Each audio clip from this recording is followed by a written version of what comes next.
Meus irmãos, a paz do Senhor Jesus. Eu sou o pastor Elias de Tais e pela graça de Deus estamos em mais um comentário de nossa lição bíblica, o estudo da preciosa Palavra de Deus. Na verdade, cada lição nos traz verdadeiros ensinos que provêm do próprio Deus para a nossa edificação, para que possamos crescer tanto na graça como também no conhecimento de Deus.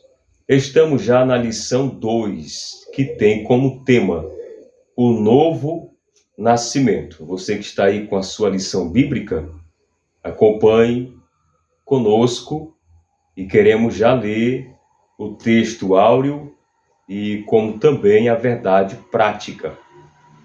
O texto áureo diz assim: Jesus respondeu e disse-lhe: na verdade te digo que aquele que não nascer de novo não pode ver o reino de Deus. João capítulo 3 e versículo 3. A verdade prática, o novo nascimento, é o modo bíblico de transformação radical da natureza do pecador. Só aqui, na verdade prática, passamos a entender o que será falado em todo o comentário desse estudo da lição 2. A leitura bíblica em classe está em João capítulo 3, do versículo 1 ao 9 e versículo 16. Você pode ler esse texto várias vezes para entender melhor esse diálogo entre Jesus e Nicodemos.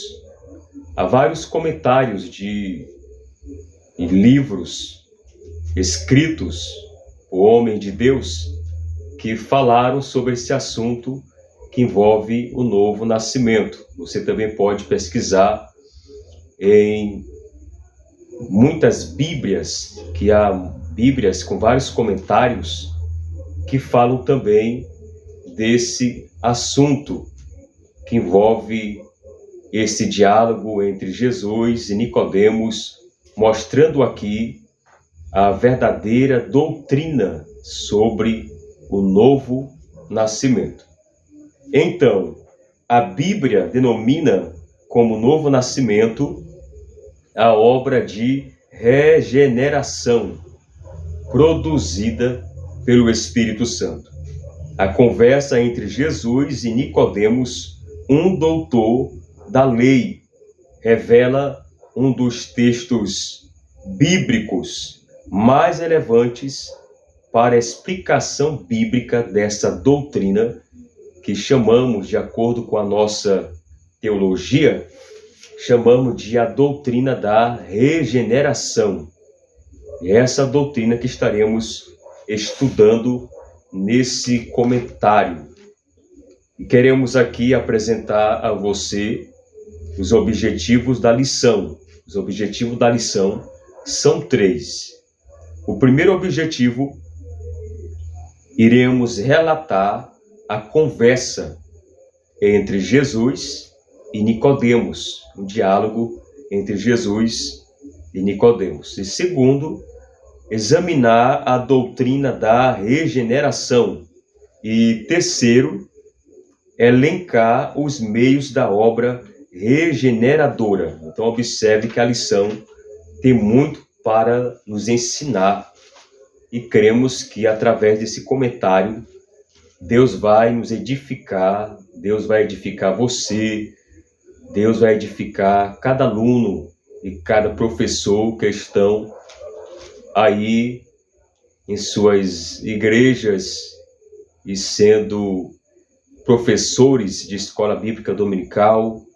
Cremos que Deus vai edificar cada um de vocês, cada um de nós, e nos dar sabedoria e entendimento para aprender mais e mais com a sua palavra. A palavra-chave desse estudo é regeneração. A regeneração, essa palavra regeneração, ela tem o mesmo significado de novo nascimento.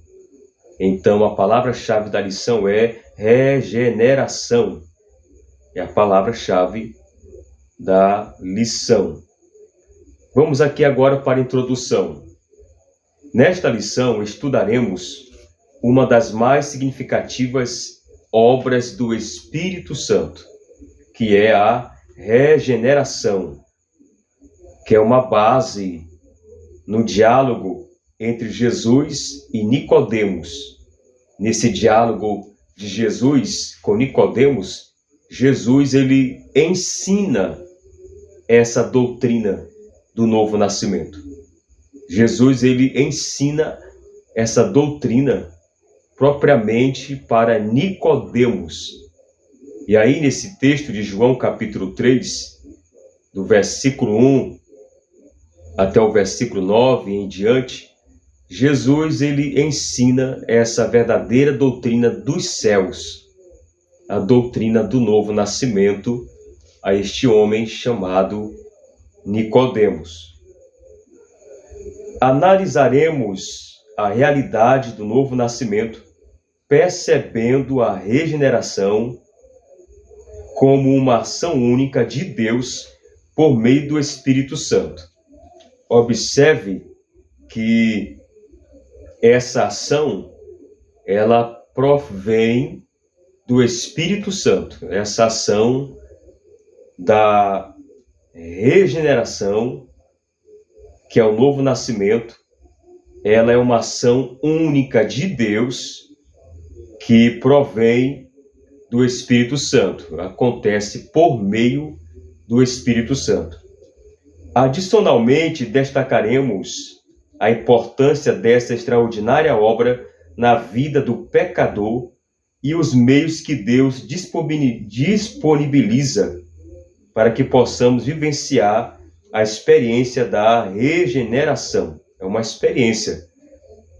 O novo nascimento é uma experiência para a vida daquele que, de fato, é transformado pela palavra de Deus. Temos aqui o primeiro ponto da lição, que diz Jesus e Nicodemos. Aqui no primeiro ponto vai frisar a questão de quem era Nicodemos e também o reconhecimento de Nicodemos sobre Jesus como mestre e também o total diálogo entre Jesus e Nicodemos.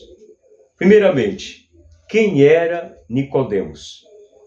Aqui no comentário diz assim: o contexto de João 3 revela que Jesus já era uma figura conhecida em Jerusalém, devido ao milagre que realizou ao transformar água em vinho.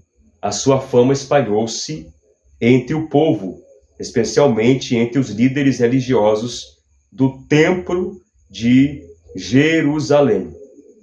Observe que foi nesse cenário que Jesus despertou o interesse de um mestre israelita chamado Nicodemos.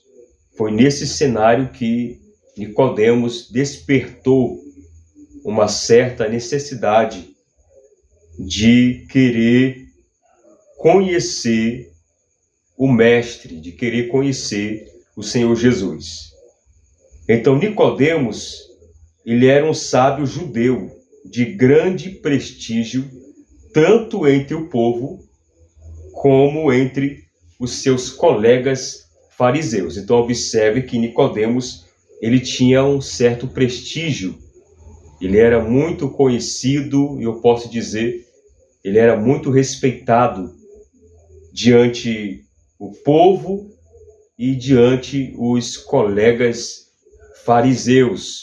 Os fariseus, que nós somos sabedores, que era uma das seitas que havia no tempo de Cristo, os fariseus. Assim, Nicodemos procurou Jesus durante a noite. Para quê?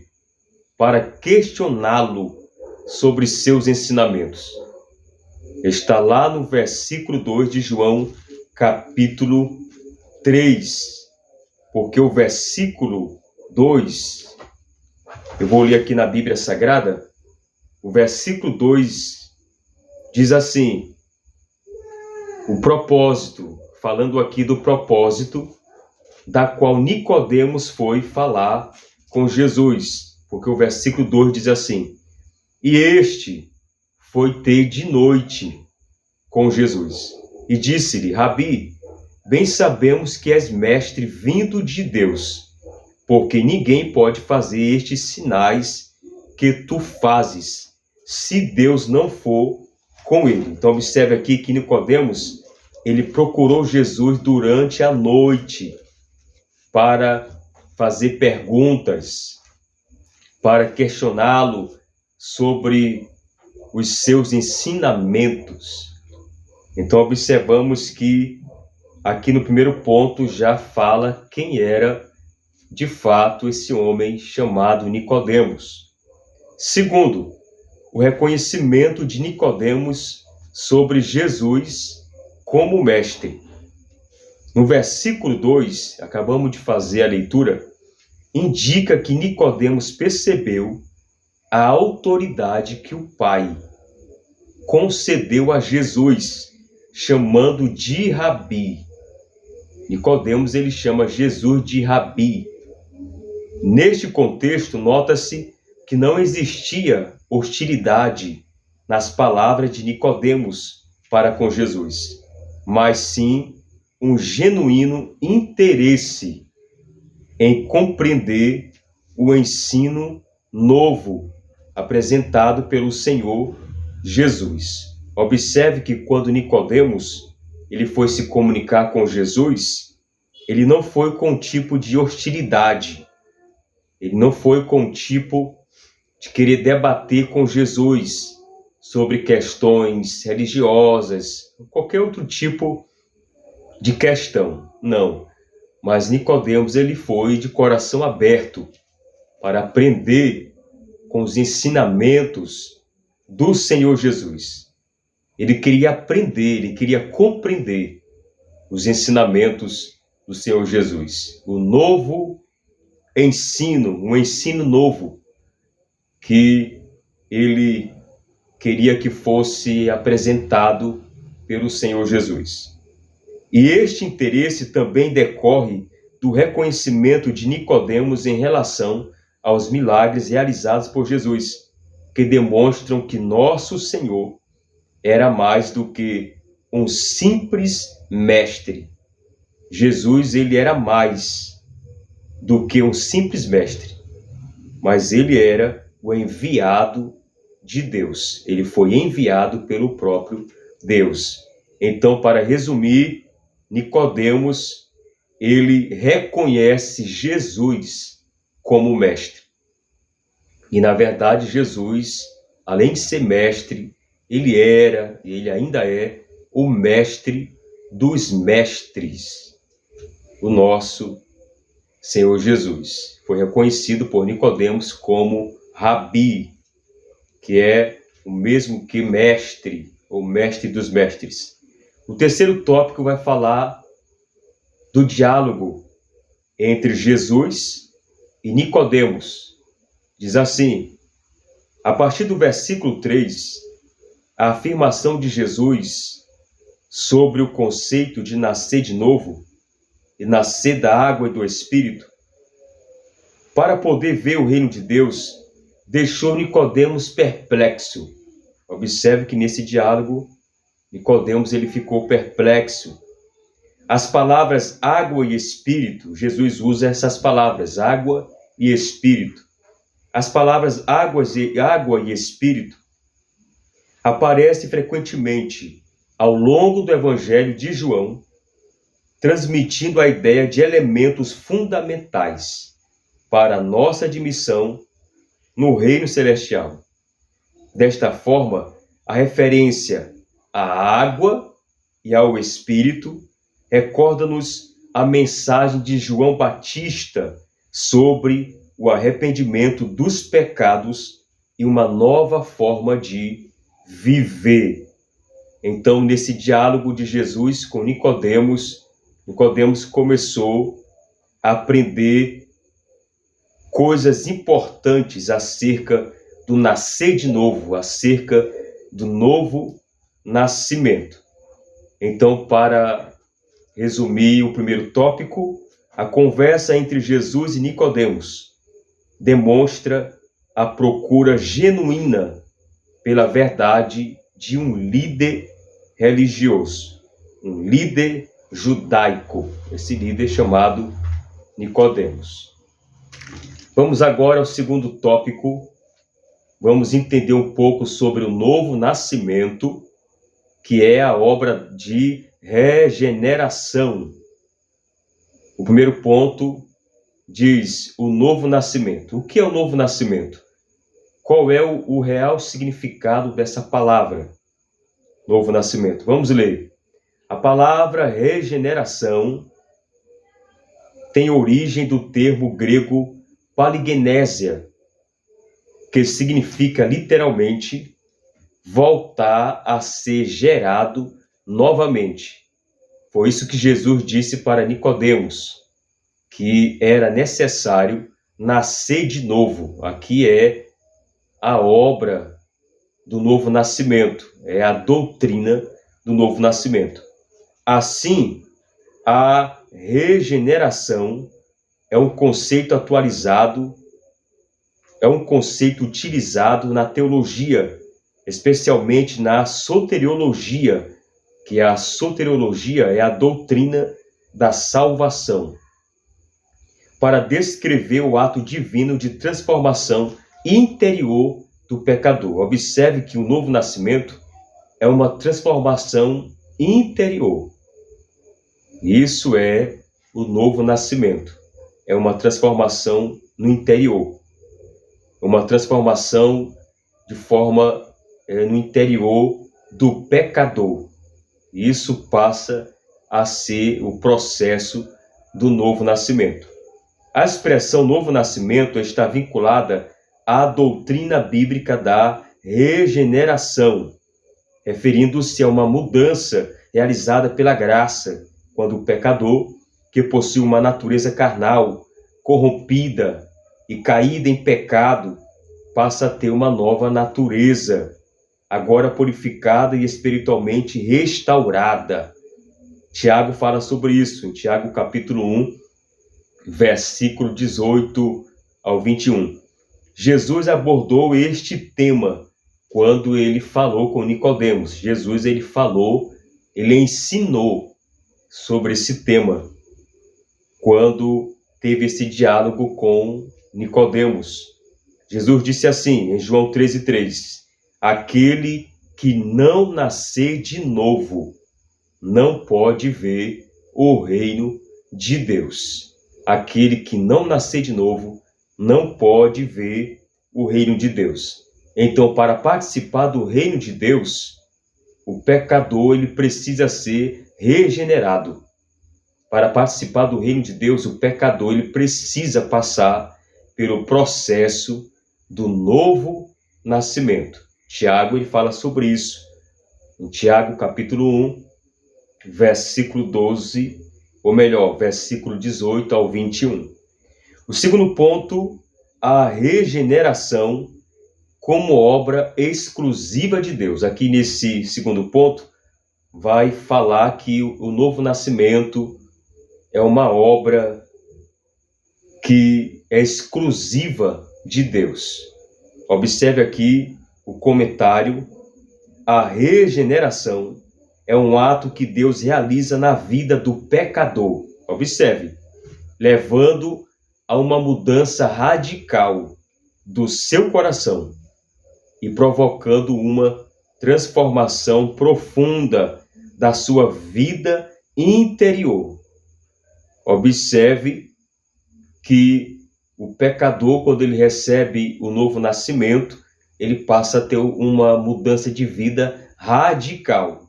Uma mudança de vida radical no seu coração e provoca nele uma transformação profunda da sua vida interior. Quando uma pessoa é regenerada, quando uma pessoa passa pelo novo nascimento, essa pessoa passa a querer mais de Deus. Essa pessoa passa a querer ficar mais perto de Deus, a querer meditar na palavra, a querer estar se congregando, a querer estar buscando a Deus mais e mais em sua vida cotidiana, porque essa pessoa passou pelo novo nascimento. Este processo acontece quando o pecador reconhece os seus erros e a necessidade de um Salvador. Observe que o pecador, ele tem que reconhecer os seus erros. Ele precisa reconhecer os seus erros. E quando o pecador reconhece os seus erros, ele está se arrependendo dos seus pecados. E ele está se arrependendo dos seus erros, das suas falhas. Então, o pecador, ele precisa reconhecer o seu erro. Porque este processo acontece quando o pecador reconhece os seus erros. E a partir daí, ele sente a necessidade de um Salvador. Neste contexto, Deus efetua essa obra regeneradora através do Espírito Santo, que concede nova vida ao pecador. Por esta razão, a regeneração é uma ação puramente divina.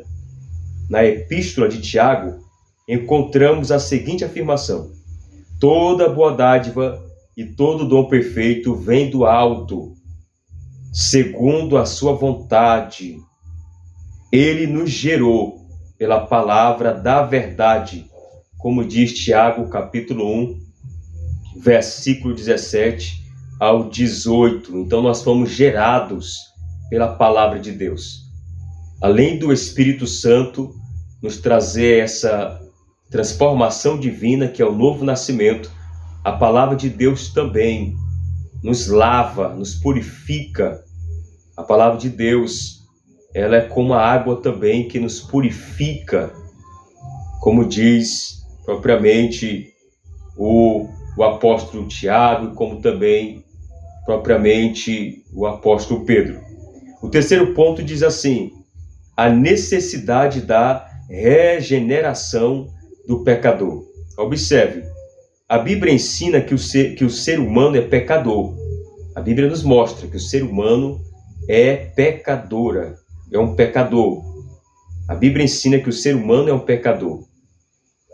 Em uma de suas cartas, o apóstolo Paulo destaca a pecaminosidade do ser humano em razão da queda dos nossos primeiros pais. Em Romanos 5,12, um versículo bem conhecido, Paulo diz assim: todos pecaram.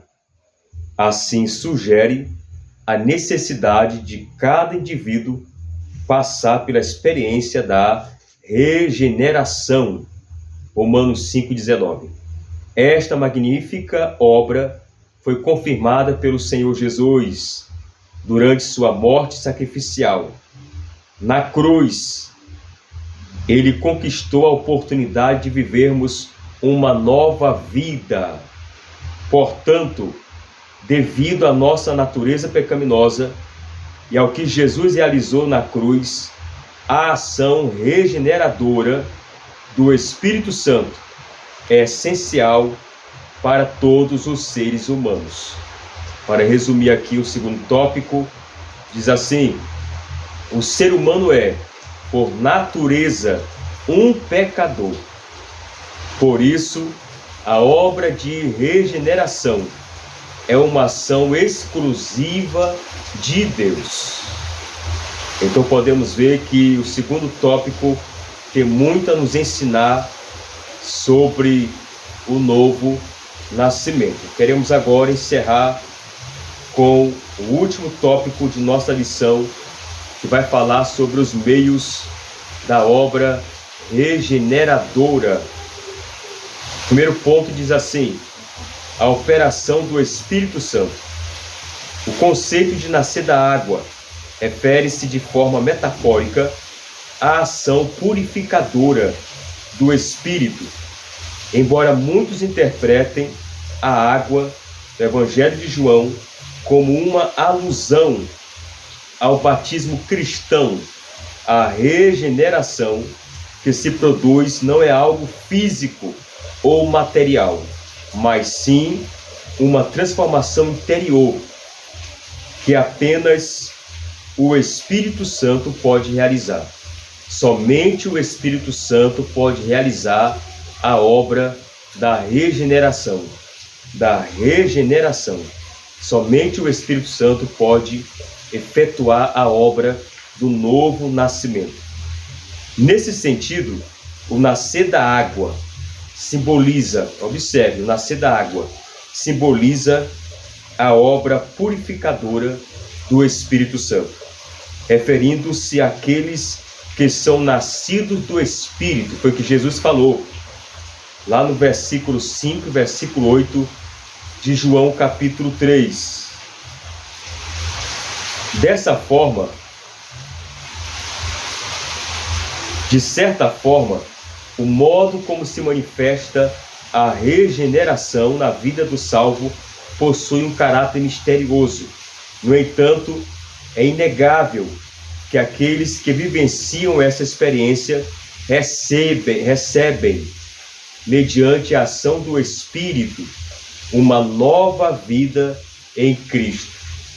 E a lavagem da regeneração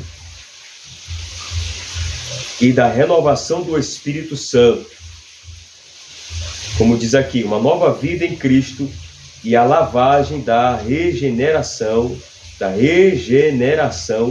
e da renovação do Espírito. Tito 3:5, Paulo fala sobre isso. Outro meio da obra regeneradora é a palavra de Deus. A palavra de Deus tem poder regenerador na vida do pecador, conforme podemos ler na epístola do apóstolo Pedro, em 1 de Pedro, capítulo 1, versículo 23, o apóstolo Pedro ele fala sobre algo que envolve esse assunto muito importante. Diz assim: sendo de novo gerados, não de semente corruptível, mas da incorruptível, pela palavra de Deus, viva e que permanece para sempre. Semelhante, em Tiago lemos que pela sua vontade, Deus nos gerou pela palavra da verdade.